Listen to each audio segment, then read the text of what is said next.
श्रीनिवासाय जगन्नाथाय ते नमः। ओडिशा प्रदेश रे सबल द्वारा पूजित होता महाप्रभु श्री बलदेव जी, महाप्रभु परशुराम, पुण्यपीठ महेंद्रगिरी एवं पुण्यतोया महेंद्रतोया नदी एवं एक संग्रामी पीठ जिरांग गाँव में बसचंती। हिंदू मान जहा मंगलमय कथा ये कथा को विश्व हिंदू परिषद करी विश्व हिंदू परिषद जिते बढ़ी बढ़ी चलला पूज्य संत मान निर्देश एवं किसी विद्वान मान निर्देश काम पढ़िला। आम चिंता कले जे समाज को संगठन आम करुचे, हिंदू समाज को संगठन करुचे। हिंदू समाज तो गोटे मतर नुह, गोटे पंथर नुह, गोटे संप्रदायर नुह, रूप वर्ण ये सबू हिंदूर। किए गेरुआ पिंधिक आसला हिंदू बोली कहलु, किए कला पिंधिक आसला मत हिंदू बोली कहलु, किए हलदिया पिंधिला मत हिंदू बोली कहलु, किए धला पिंधिक आसले मत हिंदू बोली कहलु, किए जटा चोट रखिले से हिंदू मान सन्यासी, किए लंडा है चैतन्य रखिले से हिंदू मान सन्यासी। यही प्रकार भाव में आम जिते सब देखिले ये सब हिंदू मानकर। आ हिंदू माने कोठी अछंती, कोठी अछंती हिंदू राष्ट्र रे। हिंदू माने कोठी अछंती ना हिंदू राष्ट्र रे। हिंदू राष्ट्र जो आम कहचे भारतवर्ष, ये भारतवर्ष को प्रथम आमको चिन्हबार अच्छे। जिते समय पर्यंत आमर प्रिय मातृभूमि जहाँ को आम धर्मभूमि, कर्मभूमि, पुण्यभूमि, मोक्ष भूमि बोली कहते से माटी की आम चिन्ह पारि ना, से माटी आम चिन्ह पारे ना। आम पाखरे सारा पृथ्वी रे जिते सन्यासी माने हुंतु, संत माने हुंतु बा भक्त माने हुंतु प्रार्थना करती, प्रथमे महेंद्रगिरी नाम स्मरण करती। महेंद्र मलय सैहो देवतात्मा हिमालय सप्त कुलाचल बोली कह जाए। ता भीतर ये महेंद्रगिरी प्रथम अति पुरातन, ये महेंद्रगिरी अति पुरातन। ये महेंद्र तनया नदी अति पुरातन, गंगा गांठू पुरातन। आम जो धर्मशास्त्र सिद्धांत को जीवा गंगा ठार गंगा तो आछे केबे, किंतु ये महेंद्र तनया गंगा ठार अति पवित्र पुरातन। तेणु यही देश भितर यही प्रकार गंगा, जमुना, सरस्वती, गोदावरी, नर्मदा, सिंधु, कावेरी, कृष्णा, बेणी, महानदी केते केते नदी रसगुल्ला आम ओडिशा प्रदेश, ओडिशा बाहर अनेक नदी गुड़ाक अच्छी जहाँ आम पुण्य तीर्थ बोली कहचे। माटी एठी हेगला पर्वत गुड़ाक तीर्थ, नदी गुड़ाक तीर्थ। अयोध्या, मथुरा, काशी, कांची, अवंतिका, कुरुक्षेत्र, द्वारिका जेते पुण्यपीठ, ये सब पुण्यपीठ बोले आम मान्यता दौचे। ये माटी गुड़ाक मत पवित्र चंदन है इस देश की माटी, तार माटी आनिक आम मस्तक धारण कर तिलक भाव धारण कर माटी। गछ गुड़ा पूजा करुचे आज छाड़गले आम सब ए कह से विषय हिंदू मान को कहुई बट गछ लगा, ओस्वत गछ लगा, बेल गछ लगा, अँला गछ लगा, निम्ब वृक्ष लगा, दुब ठारू महाद्रुम पर्यंत प्रत्येक क्षेत्र में आम प्रत्येक गछ वृक्ष को देवता रूप में पूजा कर सत्य जे देवता माने ही वृक्ष रूप धारण कर। ये कार्तिक मास जो मैंने पुराण पढ़ुंट ବଡ ବଡ ଜାଗାରେ ଖାଲି ପଢି ଦଉଛନ୍ତି, ବୁଝୁନାହାନ୍ତି। कार्तिक पुराण जो पढ़ा ना से आम जाना जे ये ब्रह्मा विष्णु शिव आ 33 कोटी जो देवता बोले आम कहते सबू देवता माने ये वृक्ष रूप धारण कले। और संसार आज अच्छा देवता माने कौन करती नियंती नहीं दियंती। देवता माने कौन करती दियंती। तेरे वृक्ष माने आमको दौरान तेरे वृक्ष मान पूजा करार कथा आम धर्मशास्त्र भितर सिद्धांत भितर रहीगले।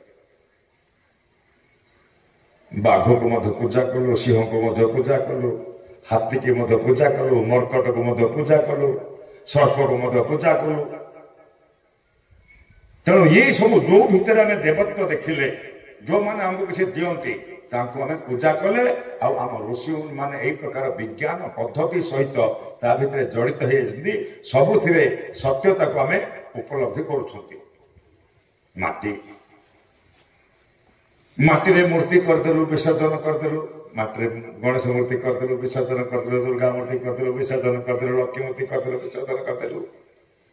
पोथी गुड़ा देवता कहलु आम धर्म ग्रंथ गुड़ा को वेद वेदांत उपनिषद गीता सबको आम देवता बोली कहलु। जेहेतु सी अक्षर ब्रह्म ता भर शब्द ब्रह्म रूप ब्रह्म सब उत्पन्न होती बही भर धर्म ग्रंथ बोले आम कहूँ।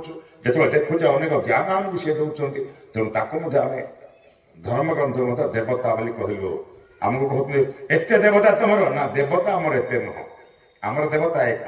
आम देवता केते आम देवता केते आम देवता केते स एक एव प्रभु अद्वितीय। देवता तो एक कालक्रमे भिन्न भिन्न।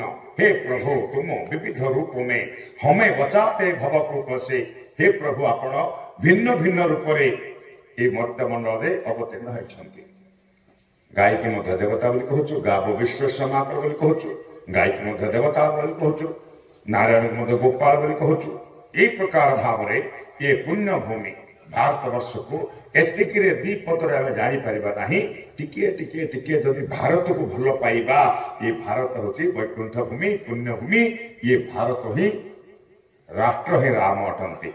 राष्ट्र ही राम अटंती और राम ही राष्ट्र अटंती। यही राष्ट्र को राम रूप में प्रतिपादित करा जायछि। ये भूमि कहार ना रामकर।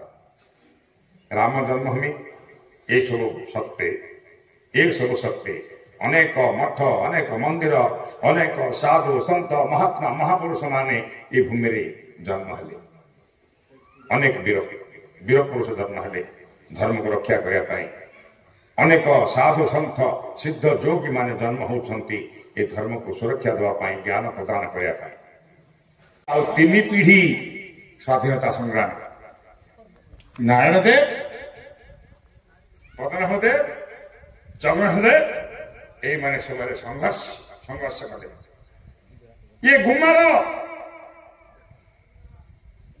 विषय पड़े गले किंतु गुमार जो विषय आनी ना ये गुमार विषय आनी पानी पेई देले निजर सैन्य बाहर की धरके पाइक नायक राउत बण षंढ रण षंढ महानायक समस्त को लेकिन ये मंडल रहित जेते थिले समस्त को लेकिन अरे आज से माने धर्मांतरित होते से अंचल जो जिले में कृष्णचंद्र गजपति महाराज राजा सारा पृथ्वी में ये चमक पकईदे ओडिशा गठन करके जो वीरभूमि रे सबरा माने कंद माने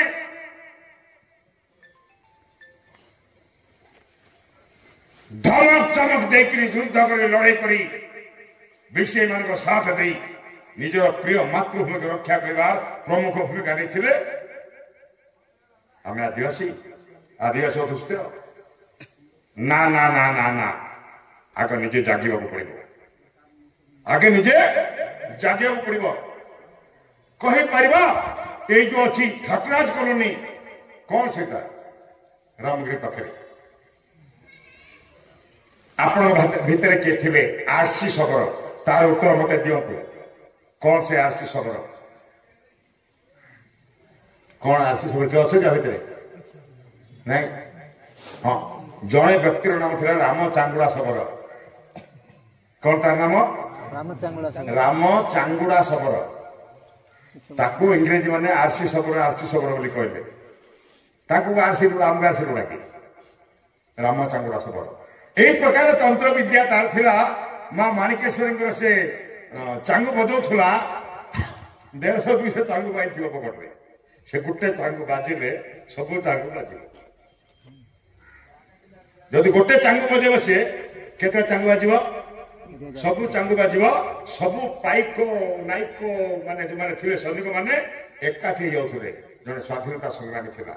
ଆଜି ତାର ବଂଶ କୁଟୁମ୍ବକୁ ନେଇକରି ଗୋଟେ ଯେମିତି ଭୀମ ସବଳ ହେଇଗଲା ସେମିତି ସେ ଆସି ସବଳ ହେଇକି ରହିଛି। ସବଳ ତ ଗୋଟେ ସବଳ କେବେ ଭିନ୍ନ ନୁହଁ। ମଝିରେ ମଝିରେ ଅଲଗା ହେଇଯାଏ। ତେଣୁ ଭାଇମାନେ ଭଉଣୀମାନେ ସଂଘର୍ଷ କରିଥିବାର ଗଡ଼ ସବୁ ଗଡ଼ ସହିତ ମିଶିକିରି ଏବଂ କୋଉ ଅନାଦି କାଳରୁ ମହାପ୍ରଭୁ ମହେନ୍ଦ୍ରଗିରିର କୀର୍ତ୍ତିକୁ ବହନ କରି ମହାପ୍ରଭୁ ବଡ଼ ଠାକୁର ସେ ବଳଦେବ ଯୋଉ ଓଡ଼ିଶା ପ୍ରଦେଶରେ 2ଟି ଜାଗାରେ ଶବର ମାନଙ୍କ ଦ୍ୱାରା ପୂଜିତ ହେଉଥିବା ଜାଗା ଏକ ଶାବର ଶ୍ରୀକ୍ଷେତ୍ର ଆଉ ଦ୍ୱିତୀୟ ଜାଗା ଜିରାଙ୍ଗଗଡ଼। ଦ୍ୱିତୀୟ ଜାଗା ଠିକ ନା? ଶବର ନ ଆସିଲେ ଯାତ୍ରା ହବ କି? ଶବର ରଥ ନହେଲେ ହବ କି? ତେଣୁ ଯେତେ ଯାହା କରୁଛନ୍ତି ଶବର ଦ୍ୱାରା ବୋଧେ 2ଟା ଜାଗା, ଗୋଟେ ହଉଛି କୋରାପୁଟ ଶାବର ଶ୍ରୀକ୍ଷେତ୍ର, ଗୋଟିଏ ହଉଛି ଜିରାଙ୍ଗ। ଶାବର ଶ୍ରୀକ୍ଷେତ୍ରର ବହୁତ ଉନ୍ନତି। ଆମକୁ ପଚାରେ କିଏ କାହିଁକି ଉନ୍ନତି ହଉନାହିଁ? ହବା ଦରକାର କି ନାହିଁ? ଦରକାର କି ନାହିଁ? କିଏ କରିବ? କିଏ କରିବ? ପବିତ୍ର ମହେନ୍ଦ୍ର ତନୟା ନଦୀ ବହି ଯାଇଛି। ଯୋଉଦିନ ବଜରଙ୍ଗ ଦଳଟି ବାହାରିବ ମହେନ୍ଦ୍ର ତନୟାର ଉତ୍ସରୁ ପ୍ରଥମ ଉତ୍ସରୁ 2 ତଳେ ଗଛ ଲାଗିବ, ସୁନ୍ଦରତା ହବ, ଆନ୍ଧ୍ର ପର୍ଯ୍ୟନ୍ତ ସମୁଦ୍ରରେ ମିଶିବା ପର୍ଯ୍ୟନ୍ତ ତାକୁ ପୁଣ୍ୟ ତୟାରେ ପୁନଃ ପ୍ରତିଷ୍ଠିତ କରିବା ପାଇଁ କିଏ ଦାୟିତ୍ୱ ନେବ? ସରକାର ନୁହଁ। ଲେଖା ଅଛି ସରକାର କା ମାଲ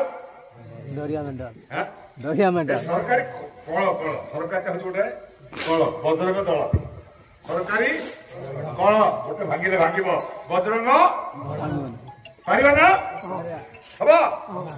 ଗୋଟେ କଥା ସଂକଳ୍ପ, ଗୋଟିଏ କାର୍ଯ୍ୟ ଉପରେ ଲକ୍ଷ୍ୟ। ବଳଦେବ ଯୋଉ ମନ୍ଦିରର ପୁନଃ ପ୍ରଚାର ପ୍ରସାର କରିବା ଦରକାର ନାହିଁ, ପୁନଃ ପ୍ରତିଷ୍ଠା ବିଶାଳ ଯଜ୍ଞ ହବ। କେତେବେଳେ ମହେନ୍ଦ୍ରଗିରିରେ ବିଶାଳ ଯଜ୍ଞ କରିଥିଲେ। ଆଉ ଆଜି ଶପଥ ନେବା ଇଏ ଜିରାଙ୍ଗରେ ମହାଯଜ୍ଞ ହବ। ଜିରାଙ୍ଗ ବଳଦେବ ଜୀଉଙ୍କର ଅକ୍ଷତ ସବୁ ଗାଁ ଗାଁ ପର୍ଯ୍ୟନ୍ତ ପହଞ୍ଚିବ। ତାଙ୍କର ଫଟୋ ପ୍ରତିମା ସବୁ ଗାଁ ଗାଁ ପର୍ଯ୍ୟନ୍ତ ପହଞ୍ଚିବ। ସବୁ ଗାଁରୁ ଆସି ପହଞ୍ଚିବା ଏଠି। ଖାଲି ଟିକେ ଚଣା ଟିକେ ପଣାରେ ସନ୍ତୁଷ୍ଟ ଦେବତା ଆଉ କିଛି ଦରକାର ନାହିଁ। କଣ ଦରକାର? ପଣା ଟିକେ ଚଣା ଟିକେ। ମୁଁ ଯାହା ଶୁଣିଛି ସେ ପିଲା ବେଳୁ ଯାହା ଶୁଣିଛି। କଣ ଦରକାର? ଆଉ କିଛି ଦରକାର ନାହିଁ। ତେଣୁ ପ୍ରତିଜ୍ଞା କରିବା ବଜରଙ୍ଗ ପାଇଁ 2ଟା କାର୍ଯ୍ୟ ଏଇଠୁ ଆମେ ଦେଖିବୁ। ଆଜି ଯୋଉ ଦେଖିବା ରଘୁନାଥପୁର ବୁଧଗୁଦା, ଇଏ କଣ ଈଶ୍ୱରୀୟ ସ୍ଥାନ ନୁହଁ କି? ଈଶ୍ୱରୀୟ ସ୍ଥାନ କି ନୁହଁ? କରିପାରିବା। ସରକାର କରିଦେବ କି ସେମିତିଆ ଗୋଟେ? କରିପାରିବ କି? ଏବେ କାହାକୁ ଡାକିବା? ଏଇ ପ୍ରକାର ପ୍ରାକୃତିକ ସୌନ୍ଦର୍ଯ୍ୟ କରିପାରିବ କି? ନା, କରିପାରିବ ନାହିଁ। ତେଣୁ ଆଜି ବଜରଙ୍ଗ ଦଳ ଇଏ 2ଟି କଥା ଉପରେ ଲକ୍ଷ୍ୟ ରଖୁ। କେତେବେଳେ ବି କାର୍ଯ୍ୟ ଆରମ୍ଭ ହୋଇଯିବ। ମହେନ୍ଦ୍ରର ସୁରକ୍ଷା। ମହେନ୍ଦ୍ର ତନୟା ଏକ ପୁଣ୍ୟ ତୋୟା, ଗଙ୍ଗା ଭଳି ପବିତ୍ର। ଗଙ୍ଗାକୁ ଯାଉଛେ ସ୍ନାନ କରିବା ପାଇଁ, ମହେନ୍ଦ୍ରରେ ବି ସ୍ନାନ କର, ପବିତ୍ର ଅର୍ଜନ କରିବ। ଲେଖା ହେଇଛି ହିନ୍ଦୁ ଧର୍ମଶାସ୍ତ୍ରରେ। ପୁଣ୍ୟ ତୋୟା ମହେନ୍ଦ୍ର ତନୟା 3 ଧାରାରେ ବହି ଯାଇଛନ୍ତି। ତାର ଆମ ପଟେ ଯୋଉ କାମଟା ଅଛି କରିବେ ନା ନାହିଁ? ସୁରକ୍ଷା ହବ ନା ନାହିଁ? ତା କୂଳରେ ପଦଯାତ୍ରା ହବ ନା ନାହିଁ? 1000 ଗେରୁଆ ପିନ୍ଧିବା, ଗେରୁଆ ପତାକା ଧରିକିରି ଉପରୁ ପାଳାଖଣ୍ଡି ପର୍ଯ୍ୟନ୍ତ ଯିବା ପାଇଁ କେତେ ଦିନ ଲାଗିବ? 2 ଦିନ ଲାଗୁ, 3 ଦିନ ଲାଗୁ, 5 ଦିନ ଲାଗୁ। ପଦଯାତ୍ରା ହବ ନା ନାହିଁ? ହେଇପାରିବ। ଏଇଠି ଯାତ୍ରା ଯଜ୍ଞ ହେଇପାରିବ ନାହିଁ? ଯାତ୍ରା ନୁହଁ, ମୁଁ ଯୋଉ କଥା କହିଲି ଜାଗରଣ। କୋଉ କଥା କହିଲି? ଜାଗରଣ। ଯଦି ଜିଲ୍ଲା କମିଟି ସଭାପତି ସମ୍ପାଦକ ବସିଛନ୍ତି, ପୁରୁଣା ସଭାପତି ମଧ୍ୟ ବସିଛନ୍ତି, ସନ୍ଥ ମଧ୍ୟ ବସିଛନ୍ତି, ଗ୍ରାମ ଲୋକ ମଧ୍ୟ ବସିଛନ୍ତି, ନେତା ମଧ୍ୟ ବସିଛନ୍ତି, ଆମେ ସମସ୍ତେ ଅଛେ। ୟାକୁ ଗାଁ ଗାଁରେ ପ୍ରତିଷ୍ଠିତ କରିବା ଦାୟିତ୍ୱ କାହାର? ବଜରଙ୍ଗ ଦଳର, ବିଶ୍ୱ ହିନ୍ଦୁ ପରିଷଦର ଦୁର୍ଗା ଭାଇ। ତେଣୁ ଭାଇ ଭଉଣୀ ମାନେ ଏହି ସମୟରେ ଘଡ଼ିସନ୍ଧି ମୁହୂର୍ତ୍ତରେ ଈଶ୍ୱର ଆମକୁ ଏ ବୈକୁଣ୍ଠ ଧାମରେ ଜନ୍ମ ଦେଇଛନ୍ତି। ଏକ ଭଲ ସମାଜରେ ଜନ୍ମ ହୋଇଛେ, ଭଲ ମାଟିରେ ଦେଇଛନ୍ତି ଭାରତ ଭୂମି। ଭାରତ ଭୂମିରେ ନଥିଲେ ଆମେ ଧର୍ମ କର୍ମ କଥା ହେଇପାରିନଥାନ୍ତେ। କୋଉଠି କୀର୍ତ୍ତନ ହୁଏନି, ସଂକୀର୍ତ୍ତନ ହୁଏନି, ମଠ ମନ୍ଦିର କିଛି ନାହିଁ। ଏବେ ଏବେ ଭାରତକୁ ଯାଇକିରି କିଛି ହରେ କୃଷ୍ଣ କରୁଛନ୍ତି।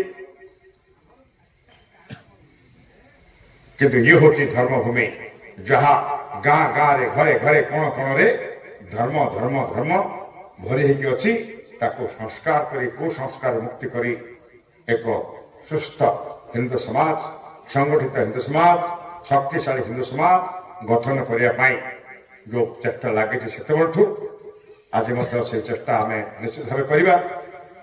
ତେଣୁ এই ଦୁଇଟି କଥା ଆମେ ରଖିଲେ ଯୋଉ ଆଜିର କଥାରେ ଆଦିବାସୀ ଶବ୍ଦ ସମସ୍ତେ ଉଠେଇ ଦେଲେନି, ଆମେ କାହିଁକି ଆଦିବାସୀ ବୋଲି କହୁଛେ? ଆମକୁ ପାଠ ପଢ଼ିଲେ ଆଦିବାସୀ ଆଦିବାସୀ ଆଦିବାସୀ, ଆମେ ତ ଅନାଦିବାସୀ। ଆରେ ଆଦିବାସୀ ଶବ୍ଦ ନାହିଁ, ପୁରାଣରେ ଅଛି ଆଦିବାସୀ ଶବ୍ଦ। ପୁରାଣରେ ଲେଖା ହେଇଛି କି? ସମ୍ବିଧାନରେ ଲେଖା ହେଇଛି। ଆରେ ଭାରତର ଯୋଉ ପବିତ୍ର ସମ୍ବିଧାନ ଅଛି ସେଥିରେ ଲେଖା ହେଇଛି କି ଆଦିବାସୀ ବୋଲିକିରି? ନାଇଁ ନାଇଁ ନାଇଁ ନାଇଁ ନାଇଁ। ଆମକୁ ଦ୍ୱନ୍ଦ୍ୱ କରିବା ପାଇଁ ଅନେକ ସଂସ୍ଥା ସଂଗଠନ ମାନେ ଯେମିତି ଆମ୍ବେଦକରଙ୍କର ନାଁ ନେଇକିରି ଦଳେ ବାହାରି ପଡୁଛନ୍ତି। ଆମ୍ବେଦକର କିଏ? ଆରେ ଭାରତ ରତ୍ନ ଆମ୍ବେଦକର, ଯାହାଙ୍କ ଲାଗି ଆଜି ଆମେ ଗୌରବ ବୋଲି କହୁଛେ, ବିଚାର ବୋଲି କହୁଛେ। ତାଙ୍କୁ ନ୍ୟୁନ କରିଦେଲେ, ଛୋଟ କରିଦେଲେ, ତାଙ୍କ ଉପରକୁ ଚପଲ ମାଳ ଫିଙ୍ଗେଇ ଦେଲେ। କୋଉମାନେ? ଏ ଭୀମପୁତ୍ର ମାନେ। କିନ୍ତୁ ସେ ମହାନ ଅଟନ୍ତି। ଛୁଆଁଛୁତ ଭେଦଭାବ ଅସୁସ୍ଥତାର ବହୁତ ଦୂରରେ ସେ ଥିଲେ।